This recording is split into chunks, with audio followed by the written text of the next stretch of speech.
नमस्कार, मैं हूं करमवीर और आप देख रहे हैं फॉलो अप। आज के मुद्दे से पहले आपको एक मज़ेदार बात बताते हैं। एक कहावत है कि चल गया तो चांद तक, नहीं चला तो शाम तक। जैसे ही कोई इसे दोहराता है, सामने वाला समझ जाता है कि बात चीन के उत्पादों की हो रही है। बात को गोल गोल न घुमाते हुए हम आते हैं असल मुद्दे पर।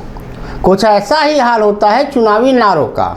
चल गए तो बुलंदी तक ले गए, वोटों की झड़ी लगा दी, और अगर नहीं चले तो मतलब साफ है कि जनता ने नकार दिया। नारों का अपना मनोविज्ञान होता है, अपनी एनर्जी होती है। अब आते हैं आज के मुद्दे पर।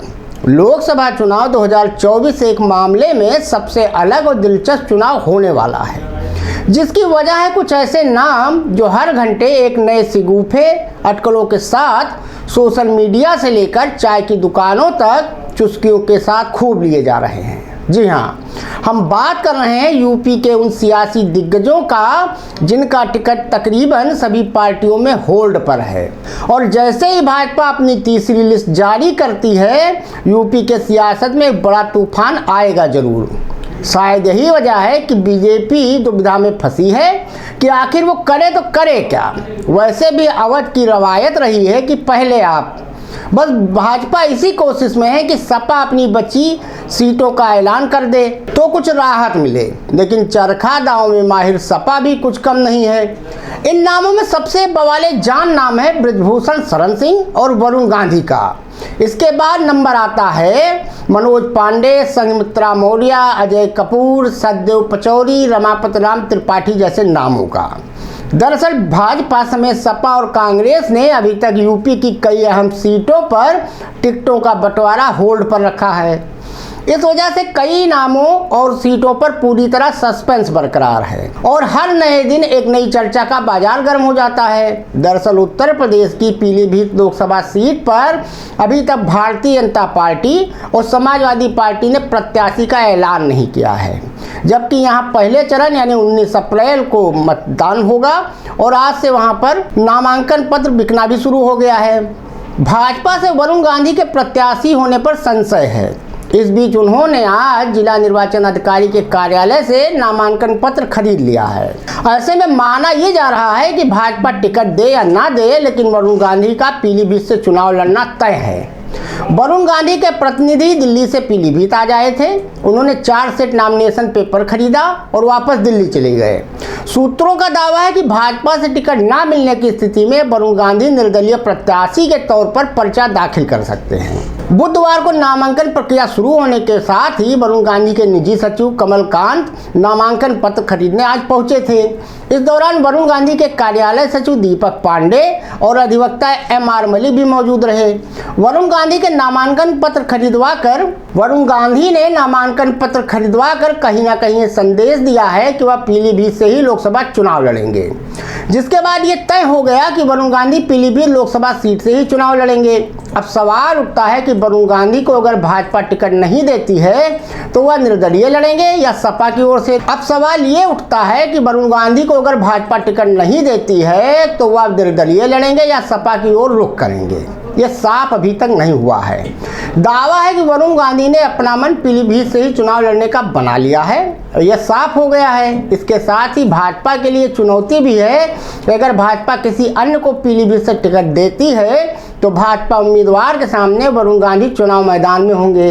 इसके बाद बात अगर गांधी परिवार की दूसरी सदस्य प्रियंका गांधी और उनके भाई राहुल गांधी के रायबरेली या अमेठी से लड़ने की करें, तो अगर प्रियंका गांधी रायबरेली से चुनाव में उतरती हैं तो भाजपा का उम्मीदवार कौन होगा, इस पर कयासबाजी तेज हो गई है। प्रियंका को मात देने के लिए भाजपा भी कोई हाई प्रोफाइल नेता देकर उन्हें कड़ी टक्कर देने की कोशिश करेगी, ऐसा माना जा रहा है। इसी बीच कहा जा रहा है कि भाजपा ने नुपुर शर्मा को रायबरेली से चुनाव मैदान में उतारने का निर्णय कर लिया है। हालांकि भाजपा नेताओं ने इस पर कोई टिप्पणी करने से इनकार किया है। दरअसल रायबरेली की लोकसभा सीट गांधी परिवार की पारंपरिक सीट मानी जाती है। सोनिया गांधी ने इस सीट पर पिछले चुनाव में जीत दर्ज की थी, लेकिन इस बार उन्हें स्वास्थ्य कारणों से चुनावी राजनीति में उतरने से इनकार कर दिया था। कांग्रेस पार्टी ने उन्हें राजस्थान से राज्यसभा में भेजा है। चर्चा यहाँ तक है कि उत्तर प्रदेश कांग्रेस ने प्रियंका गांधी वाड्रा को इस सीट से चुनाव लड़ने का प्रस्ताव पार्टी की केंद्रीय कार्यकारिणी इकाई से किया है। वैसे भी आज अमेठी और रायबरेली के कुछ लोग गए थे। उन्होंने प्रियंका गांधी वाड्रा, हरीश रावत और अविनाश पांडे से मुलाकात की है। उनका कहना है कि प्रियंका गांधी ही वहाँ से चुनाव लड़ें। पार्टी नेताओं का ये भी मानना है कि प्रियंका गांधी के चुनाव में उतरने से कांग्रेस को यूपी में मजबूती मिल सकती है। लेकिन अगर प्रियंका गांधी रायबरेली से चुनाव में उतरती हैं तो भाजपा का उम्मीदवार कौन होगा, इस पर कयासबाजी तेज हो गई है। प्रियंका को मात देने के लिए भाजपा भी कोई हाई प्रोफाइल नेता देकर उन्हें कड़ी टक्कर देने की कोशिश करेगी, ऐसा माना जा रहा है। माना यह भी जा रहा है कि भाजपा नुपुर शर्मा को रायबरेली से चुनाव मैदान में उतार कर प्रियंका गांधी की राह कठिन करने का काम कर सकती है। लेकिन रायबरेली की सीट से भाजपा की ओर से कुछ और नामों पर भी चर्चा हो रही है। समाजवादी पार्टी में रहे नेता और विधायक मनोज पांडे ने हाल ही में पार्टी से बगावती रुख अपनाया था। कहा जा रहा है कि भाजपा उन्हें भी रायबरेली से चुनाव मैदान में उतार सकती है। उनके साथ साथ दिनेश प्रताप सिंह को भी रायबरेली सीट पर बड़ा दावेदार माना जा रहा है। यूपी में कुछ ऐसी ही स्थिति से सपा भी दो चार हो रही है। सपा को उनके सिंबल से विधायक बनी पल्लवी पटेल ने अपने पार्टी अपना दल कमेरावादी के लेटर पैड पर आज एक प्रेस रिलीज जारी कर 3 सीटों पर दावेदारी ठोक दी है। दरअसल पल्लवी पटेल की अपना दल कमेरावादी ने बुधवार को फूलपुर, कौशाम्बी और मिर्जापुर सीट पर अपने उम्मीदवार उतारने की घोषणा की है। पल्लवी पटेल सपा के टिकट पर चुनाव जीतकर विधायक हैं। हालांकि राज्यसभा चुनाव में सपा प्रमुख अखिलेश यादव के टिकट बंटवारे से नाराज होकर पल्लवी पटेल ने सपा के सिर्फ एक प्रत्याशी को पीडीए के नाम पर वोट दिया था। अपना दल कमेरावादी का कहना है कि वो इंडिया अलायंस के साथ है और 3 सीटों पर अकेले चुनाव लड़ेंगे। अगर सपा उनको सीट शेयरिंग में हिस्सा नहीं देगी तो सपा को ये बताना होगा कि अपना दल कमेरावादी उनके साथ नहीं है। वापस अगर बात करें भाजपा के लिए टिकट बंटवारे में मुश्किल साबित हो रहे अन्य राज्यों की, तो बीजेपी के लिए यूपी में ही महज टिकटों के बंटवारे को लेकर दुविधा नहीं है, बल्कि कुछ ऐसा ही हाल कर्नाटक में बांटे टिकटों को लेकर भी हुआ है। उत्तर के बाद दक्षिण में सबसे ज्यादा भाजपा को देने वाला एकमात्र राज्य कर्नाटक में तो बगावत तक शुरू हो चुकी है। कुछ ऐसा ही हाल महाराष्ट्र में भी देखने को मिल सकता है।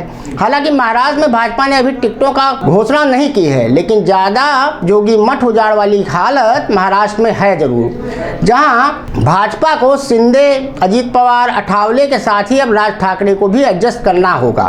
बात अगर कर्नाटक की करें तो दक्षिण भारत के राज्य कर्नाटक में भाजपा की राह मुश्किल होती जा रही है, क्योंकि टिकट के ऐलान के बाद कई बड़े नेता नाराज हैं।